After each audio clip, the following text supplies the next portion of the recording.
Sprint 2, 1976 by Kee Games.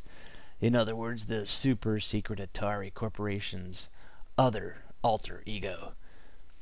Hey, watching this, it's so funny what you remember and what triggers those memories, I look at the Sprint 2 attract mode, and I remember watching this as a kid. I was so fascinated by the ability to steer a car around a track, and I loved watching the tracks change as you watch it. And then, it made the cars have to readjust on the fly, because sometimes they'll find themselves right in a random part of a new track, like not actually on the track. It's so cool. So that happened just to the attract mode, so they have to program that in, and I don't know, it's those little touches like that. It just gives games character. And I remember as a kid, when a quarter was a big deal, I think I watched the attract screen more than I actually played games. So when you actually start a game, you can pick between any of the 12 tracks. Based on how difficult it is, you're given a point total as a goal to reach, which when you reach it adds 30 seconds to your time and lets you go, of course, for another high score.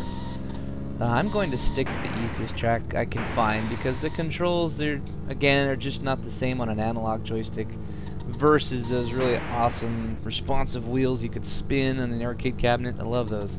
I really wish I could get one of those for my home. But in any case, the key here seems to be downshifting when you're navigating tight sections, and then back into fourth gear and open it up anytime you have a straightaway. So on my track here, you see this at the bottom. You go into fourth gear at the bottom, and then as you hit the turns, you downshift to third. It's still not an easy mix. Those oil slicks are there, and the other cars, and colliding with either of them sends you veering off and usually straight into the wall. It's just too fast to try and stop it. Your points here are based on the distance traveled, so slamming to a stop does really hinder your overall score. So Sprint 2 was actually Atari's first mass-produced microprocessor-based game. And really, this was the game that signaled the ending of an era. It was curtains and final call for those electromechanical games that have been the staple all along. Because with the microprocessor, the games were now cheaper to make, they were easier to maintain, and they delivered what you see, a really smooth, uninterrupted experience. Something like over 8,000 Sprint units were actually made, which might not seem a lot to the modern gamer, but in comparison, those 8,000 Sprint 2 units was more than all the other Sprint games up to this point put together. Sprint 2 also made a cameo in 2 different movies. So in that same arcade sequence from Dawn of the Dead, and also in the famous Videogamers movie Tron from 1982. There it is. And there it went.